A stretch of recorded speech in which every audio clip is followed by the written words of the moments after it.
Okay, I'm back from retirement. I feel pretty bad right now. I have a sore throat. I think I have allergies pretty bad. I've been needing to do some stuff to this car. It just needs a few little things that I've been neglecting for a long time.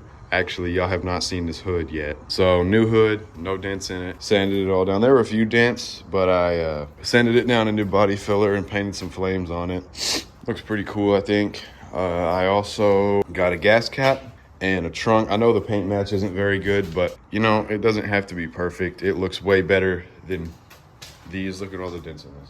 And I still need to clear coat these too and wet sand them and get them all nice and smooth. But for now, I like it. Got some new replacements for these because that doesn't sit in there. That just pulls right out. And that one's the same. We need to do an oil change. I really need to put this wing back on, but I left the rib nut at my house. That's unfortunate. Probably not gonna be able to do that today. I was just gonna try to tell y'all the secret sauce to keep your motor running good. This motor is the worst one you can get in a Miata, really. It's like it's the 1.6 short nose. I always forget if the short nose or the long nose is bad. I have the bad one. Whatever that one is, I have it. It has 265,000 miles, I think. Let me look. Oh, 263,000 miles. Okay, 263,000 miles, original motor. As you saw in a few videos of mine, this thing gets beat so bad, and it just keeps kicking. But the other day, actually yesterday, I came in here because I was going to drive it to school, and I started it and it was ticking real bad. It had some really bad lifter tick. Usually I try to get an oil change in before that happens, and I'd been meaning to do it, but I just got lazy and I didn't want to. So that was kind of the last call for me. I went to Walmart today and got some oil. Don't go to AutoZone and get oil, go to Walmart. They have the same exact thing for like $5 cheaper. Do that instead. I always get, every single time I run the same oil, I don't know if it matters that much. I always try to keep it the same in it so it gets used to a certain consistency. I always do 1030 full synthetic high mileage, like just the best one you can get for your car is what I always get. I get 1030 and then just a cheap oil filter. It doesn't matter. I got the micro guard one. I did not know that these were so expensive. This was like $11 for this. I thought they were like $5, but whatever. I do recommend this stuff. This always makes my car run super smooth. I think I've done this every single oil change I've ever done. There's a little more to it than just changing the oil with this stuff. I don't think I've gone 1,000 miles in this car without changing the oil, just because of how bad it gets beat. Every time I change the oil, it's like either right at 1,000 miles or a little bit before 1,000 miles from the last oil change, and it's already black. If you're hard on your stuff, treat it nice. It deserves it. If it's been nice to you, you need to be nice to it and give it what it needs as well. So I'm gonna pull this car out, put it on some wood, and get to changing the oil. I might record it, I might not.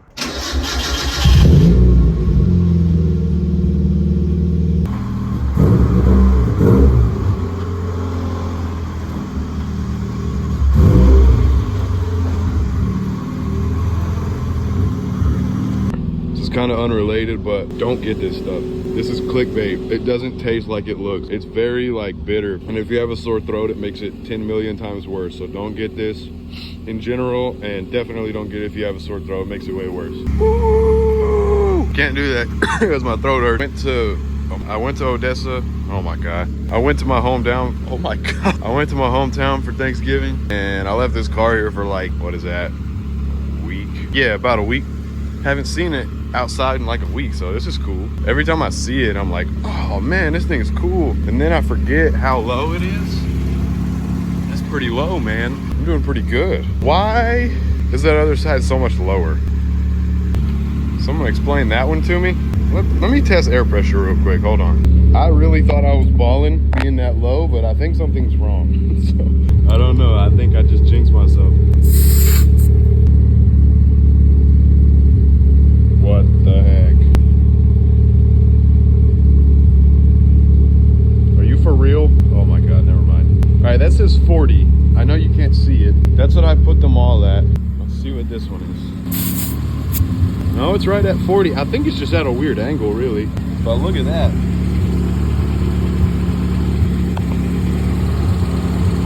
Dang. That's money right there.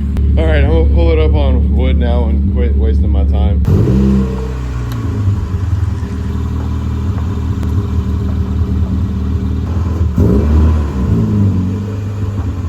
Okay. That's hard to do with a lot of camber. Can't really line it up how you want. Is my suspension bad? Like, what happened over here? I'm up on the ramp and it's still drooping. I don't know. I'm gonna have to look at that. I was gonna show y'all this as well.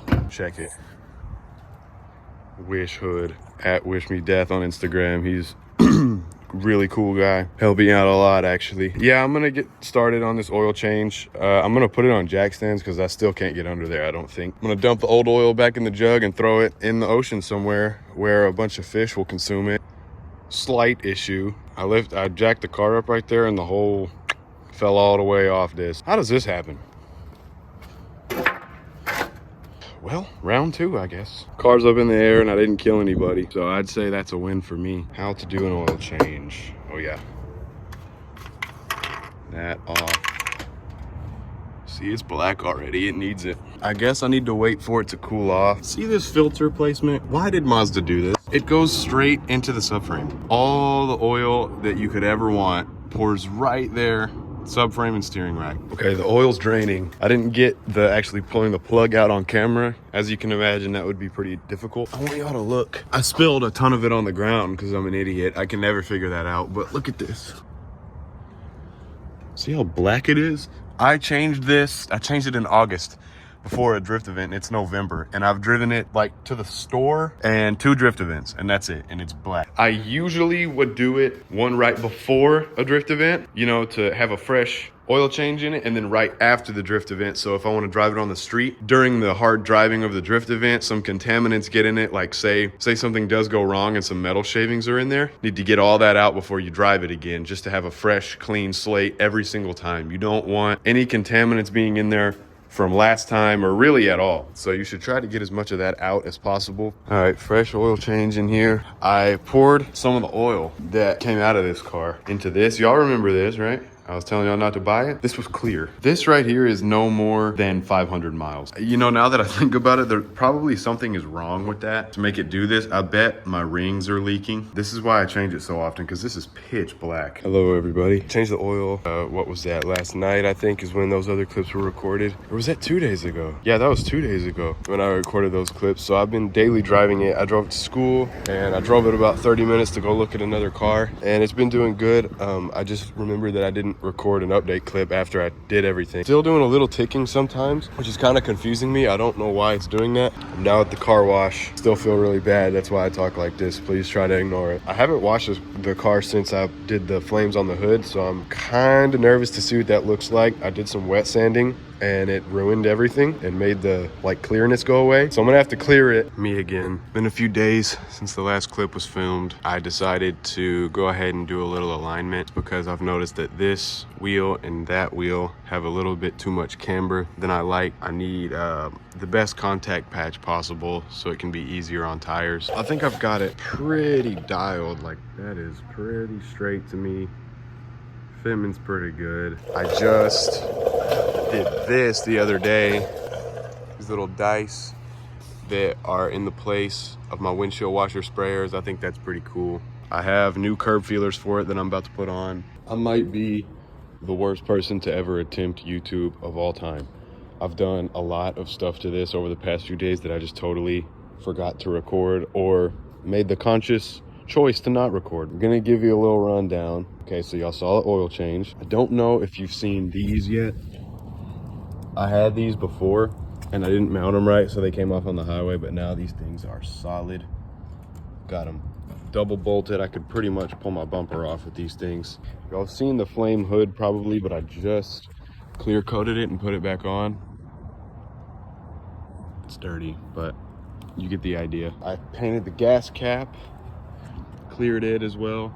I need to clear the trunk. That's my last thing I need to do, but if I'm honest, I don't really wanna. So that'll probably wait till tomorrow. It's finally the weekend. Again, worst person to ever make videos ever. Gonna pull the trunk off to paint it, like I said in the last clip. Pulled it off to do just clear coat. That's all I was gonna do. Wet sanded it all nice, got it all nice and smooth. Laid the clear and it reacted all weird.